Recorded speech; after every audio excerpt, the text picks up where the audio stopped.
তুমি তো এখনো সুস্থ হওনি, আর 4 বছর ধরে ধুলাবালি ভরা একটা গুদাম ঘরের মধ্যে গবেষণা করলে কেই বা সুস্থ থাকবে? 4 মাসের কাজের ফলও যদি পেতাম 4 বছর কাজ করে।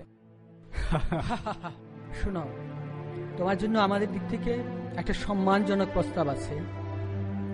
আমরা শবরন বিশ্ববিদ্যালয় পদার্থবিজ্ঞানের তোমাকে একজন প্রফেসর হিসেবে পেতে চাইছি।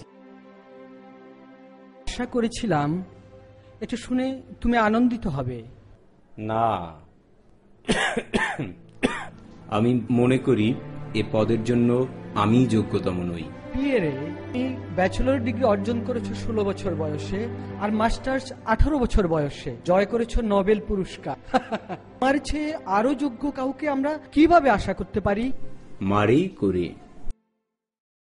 কে? তোমার স্ত্রী? কিন্তু সে তো একজন নারী। আমার স্ত্রী একজন বিজ্ঞানী, তিনি একজন বড় মাপের বিজ্ঞানী, প্রফেসর। আমার মনে হয়েছে তুমি একটু বাড়িয়ে বলছো। মারি তো তোমার সহকারী মাত্র। মোটেই নয়, বরং আমি তাকে সহযোগিতা করেছি। কিন্তু তুমি জানো সোরবনে কোনো নারী প্রফেসর কখনোই ছিল না, এমনকি পুরো ইউরোপে নারীদের বিশ্ববিদ্যালয়ে শিক্ষকতা করার কোনো সুযোগ। গবেষণা ক্ষেত্রে মারি যে অসাধ্য সাধন করেছে তা আমরা কেউই করতে পারিনি। তুমি এটা কি করে আশা করছো যে একটা মেয়ে তরুণ ছাত্রদের মধ্যে ক্লাস নেবে বিশ্ববিদ্যালয়ে? আপনারা আমাকে সময় দিন, আমি প্রশ্নাতীতভাবে দেখাতে পারি এই অধ্যাপক পদের জন্য ম্যারি স্লোভাদাস্কা কুরির চেয়ে যোগ্যতম আর কেউ নন। ঠিক আছে, বলো।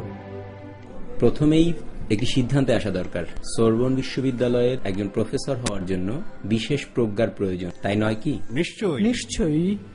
মারি সবসময় এই প্রজ্ঞার পরিচয় দিয়েছেন, এমনকি তিনি যখন ছোট ছিলেন তখন। মারি তখন ছোট্ট একটি মেয়ে।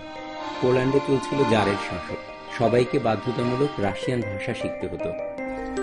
ইয়া ইয়া কিবতা দিয়া ত্রিফ। ও বাবা, এটা তো খুবই কঠিন। ব্রাউনিয়া, আরো 10 মিনিট চেষ্টা করো, তাহলে তো তুমি ডাক্তার হতে পারবে না। রাশিয়ানরা কেন যে রাশিয়ায় ফিরে যাচ্ছে না? হয়তোবা তারা একদিন চলে যাবে, কিন্তু যতদিন রাশিয়ানরা থাকবে ততদিন বিশ্ববিদ্যালয়ে যেতে হলে অবশ্যই রাশিয়ান ভাষা শিখতে হবে। ত্রিফ মিয়া ভো সা সার সার সারিসা। এর অর্থ রানী। আমরা এটা গতকাল ক্লাসে পড়েছি।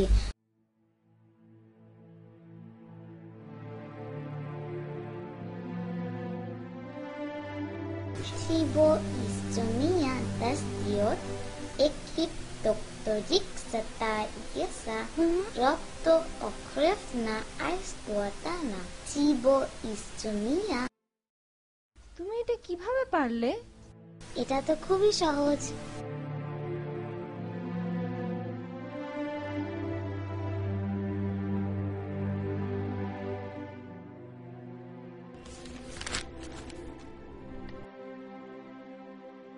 মেরি, বাবা ডাকছে, আমাদের তো যেতে হবে। এই তো দেখি একেবারে নতুন। তুমি তো আর পুরনো বই নিয়ে বিশ্ববিদ্যালয়ে যেতে পারবে না, আর তাই আমি এটাই এনেছি তোমার জন্য।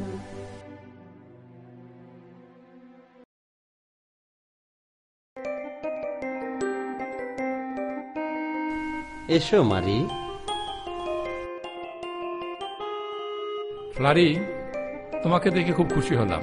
আমি সবসময় বলে আসছি রাশিয়াতে পদার্থবিজ্ঞানে তোমার চেয়ে ভালো শিক্ষক আর আমরা পাবো না। ওরা তোমায় পছন্দ করেছে। আমি রাশিয়ান ভাষায় পড়াবো না, আমি একজন পুলিশ এবং এটা পোল্যান্ড। কিন্তু আমার মেয়ে ব্রনিয়া এসেছে এখানে ভর্তি হতে। কিন্তু মনে হয় এটা সম্ভব না। কিন্তু ক্লাসে সে সেরা গ্রেড পেয়ে এসেছে, তার রাশিয়ান ভাষা অত্যন্ত নিখুঁত। কিন্তু তাতে কিছু আর যায় আসে না। রাশিয়াতে বিশ্ববিদ্যালয়ে পড়ার জন্য মেয়েদের কোনো সুযোগ নেই। না না, সে সেই মুহূর্তে ব্রোনিয়ার স্বপ্ন ধূলিসাৎ হয়ে গেল। হাল ছাড়েনি মারি, বিকল্প পথ খুঁজে নেয় সে। গভীর অধ্যবসায়ে শুরু করে তার জ্ঞান সাধনা। ক্লাসে প্রথম হয়েই থমকে যায়নি মারি, জানার প্রতি ছিল তার অদম্য আগ্রহ। ক্লাসের পড়ার বাইরেও তার জানার কৌতূহল ছিল অপরিসীম। প্রতি রাতেই গোপনে সে ছুটে যেত স্থানীয় জাদুঘরে। এখানে তো কেউ নাই বলেই মনে হচ্ছে, চলো যাই।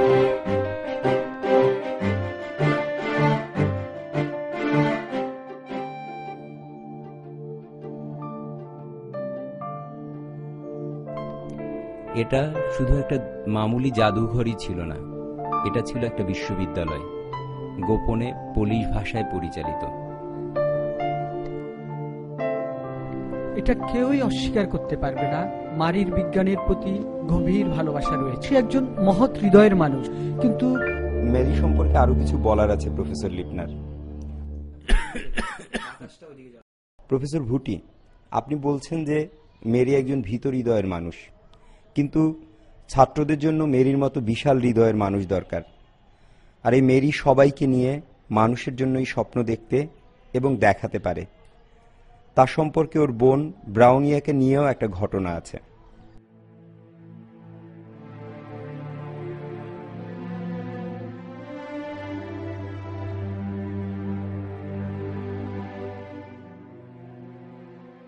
সরবর্ন, কি সুন্দর।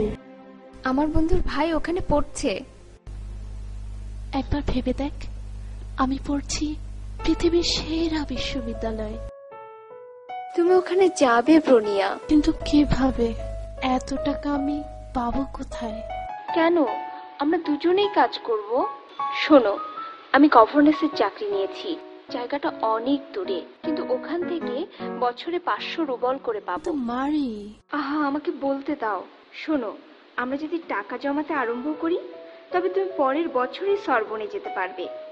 তুমি প্যারিসে পড়াশোনা করবে, আর আমি এখানে কাজ করব। তোমাকে টাকা পাঠাবো। যখন তুমি ডক্টর হয়ে ফিরে আসবে, তখন আমি যাব। এরপর আমরা দুজনেই পোল্যান্ডে ফিরে এসে সবাইকে বিনা পয়সায় পড়াবো। গড়ে তুলবো এক নতুন পোল্যান্ড।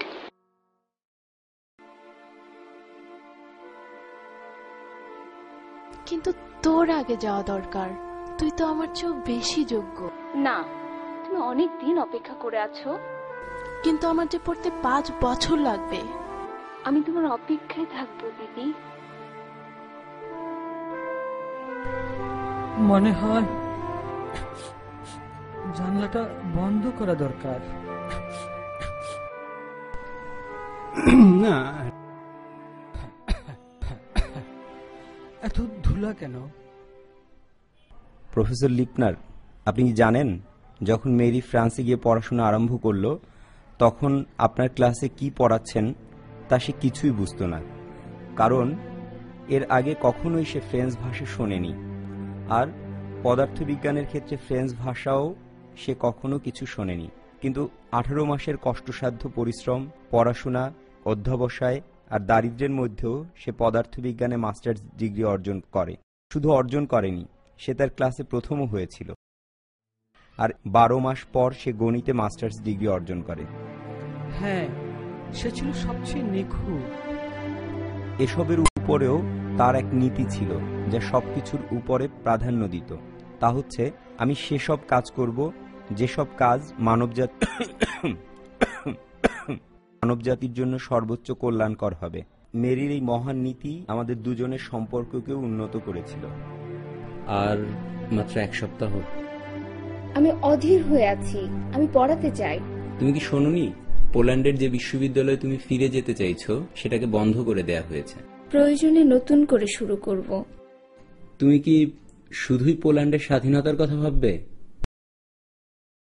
এটা অনেক বড় কাজ, কিন্তু দেখো দেখো মারি, স্বাধীনতা, গবেষণা, কিন্তু কিন্তু আমরা কি এক হতে পারি না? কিভাবে পিয়েরে?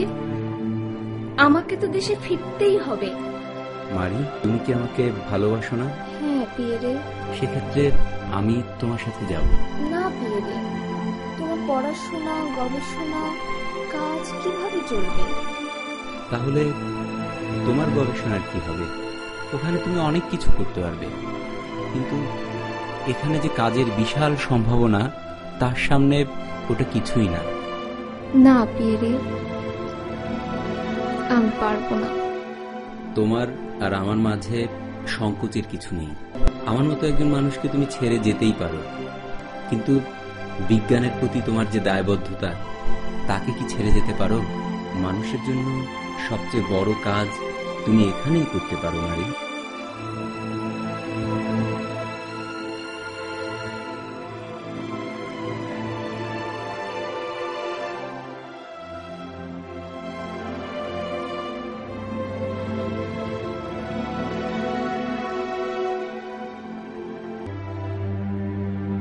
আমি কোথাও যাব না। হ্যাঁ, চিন্তার বিষয়। একজন নারী প্রফেসর, আমি কখনো ভেবে দেখিনি ব্যাপারটা কেমন দাঁড়ায়। আপনারা এভাবে কেন চিন্তা করছেন? শুনুন, মারি একজন ডক্টরেট, তিনি বিজ্ঞানে ডক্টরেট ডিগ্রি অর্জন করেছেন। আপনারা কেন তাকে একজন নারী হিসেবে দেখছেন? তিনি একজন ডক্টরেট, আপনাদের মতোই জ্ঞানী। কিন্তু আপনি তো একজন